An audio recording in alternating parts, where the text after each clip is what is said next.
Hello friends, welcome to பிவை செல்ஃப் சமையல். எல்லாம் எப்படி இருக்கீங்க? நல்லா இருக்கீங்களா? இன்றைக்கி நாம் ரொம்பவுமே ஆரோக்கியமான சத்தான கேழ்வரகுல பூரண கொழுக்கட்டை எப்படி செய்யலான்னு பார்க்கலாமா? இப்போ நம்ம செய்ய ஆரம்பிச்சிடலாம். இப்போ ஒரு பவுலில் கேழ்வரகு மாவு ஒரு கப் நான் எடுத்திருக்கேன். அதை அந்த மிக்சிங் பவுலில் போட்டுட்டு இதுக்கு தேவையான அளவுக்கு நம்ம சால்ட்டு சேர்த்துக்கலாம். சேர்த்துட்டு நல்லா இதை ஒரு வாட்டி மிக்ஸ் பண்ணி விட்டுட்டு இப்போது நல்லா கொதிக்கிற சூடான தண்ணியை இதில் நம்ம கொஞ்சம் கொஞ்சமாக சேர்த்து இதை நம்ம ஒரு சப்பாத்தி மாவு அளவுக்கு நம்ம இதை பிசைஞ்சிக்க போகிறோம். இது நல்லா சூடாக இருக்கிறதுனால ஒரு ஸ்பூன் வச்சு நல்லா இது போல் நம்ம கலந்து விட்டுக்கலாம். நல்லா சூடான தண்ணியை ஊற்றி நம்ம பிசையும் போது கொழுக்கட்டை நல்லா சாஃப்டாக நமக்கு கிடைக்கும். இப்போ நம்ம மிக்ஸ் பண்ணியாச்சு. இதை அப்படியே நம்ம மூடி போட்டு அப்படியே வச்சிடலாம். அடுத்ததான் நம்ம பூரணம் ரெடி பண்ணிக்கலாம். அதுக்கு ஒரு பேனில் ஒரு ஸ்பூன் நெய் விட்டுக்கலாம். இதில் கொஞ்சம் முந்திரி, அதுக்கப்புறம் பாதாம், இதை பொடியாக கட் பண்ணி வச்சுருக்கேன், அதை சேர்த்துக்கிறேன். சேர்த்துட்டு இதை லைட்டாக வதக்கி விட்டதுக்கப்புறம் இதில் துருவின தேங்காய், ஒரு கப் துருவின தேங்காய் நான் இது கூட சேர்த்துக்கிறேன்.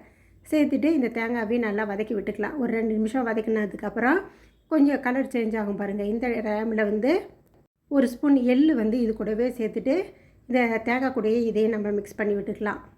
இதுக்கப்புறமா ஒரு அரை கப்பு நாட்டு சக்கரை சேர்த்துக்கிறேன். நீங்கள் வெல்லம் வேணாலும் சேர்த்துக்கலாம். அதை கரைச்சி வடிகட்டி சேர்த்துக்கோங்க. இப்போ நாட்டு சக்கரை சேர்த்துட்டு இது எல்லாத்தையும் நல்லா மிக்ஸ் பண்ணிக்கலாம். இந்த வெல்லம் லைட்டாக மெல்ட் ஆகி கெட்டியாகும். அது வரைக்கும் இதை நம்ம மிக்ஸ் பண்ணி விட்டுக்கலாம்.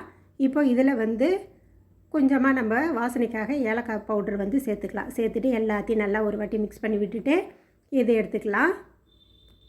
இப்போ பார்த்திங்கன்னா பூரணமும் நம்ம ரெடி பண்ணியாச்சு. இது அப்படியே இருக்கட்டும். இப்போது நம்ம பிசைஞ்சு வச்சுருக்கோம்ல கேழ்வரகு மாவு, அதை நம்ம எடுத்துக்கலாம். கையில் எண்ணெய் இல்லைன்னா நெய் கொஞ்சோண்டு தடவிட்டு கொஞ்சமாக இது போல் எடுத்து நம்ம வாழை உருட்டிட்டு இதை அப்படியே கையில் இது போல் நம்ம பெரிய ரவுண்டாக நம்ம இது போல் தட்டிக்கலாம். இது போல் நம்ம ரவுண்ட் ஷேப்புக்கு கொண்டு வந்ததுக்கப்புறம் நடுவில் நம்ம வச்சுருக்கோம்ல பூரணம், ரெடி பண்ணி வச்சுருக்க பூரணத்தை இதில் வச்சுட்டு இதை அப்படியே நம்ம மடித்து விட்டு இந்த ஓரப்பகுதியெல்லாம் இந்த பூரணம் வெளியில் வராத அளவுக்கு நல்லா இது போல் ப்ரெஸ் பண்ணி விட்டுக்கலாம். இப்போது இது போல் நம்ம எல்லா மாவையும் நம்ம ரெடி பண்ணி எடுத்து வச்சுக்கலாம். இப்போ ரெடி பண்ணி எல்லாத்தையுமே நம்ம வேக வச்சுக்கலாம். வேப்பம் சுடுற பிளேட்டில் இது எல்லாத்தையும் நம்ம வச்சு இதை நம்ம வேக வைக்க போகிறோம். இப்போ இட்லி பாத்திரத்தில் கொஞ்சமாக நம்ம கீழே தண்ணி வச்சுட்டு நம்ம ரெடி பண்ணி வச்சுக்கிறத அப்படியே இதை வச்சுட்டு ஒரு 7லேருந்து ஒரு 10 நிமிஷம் இதை மூடி போட்டு நம்ம வேக விட்டுக்கலாம். இது வேகட்டும். இப்போ பார்த்திங்கன்னா ஒரு 10 நிமிஷம் ஆயாச்சு. இப்போ நம்ம திறந்து பார்க்கலாம்.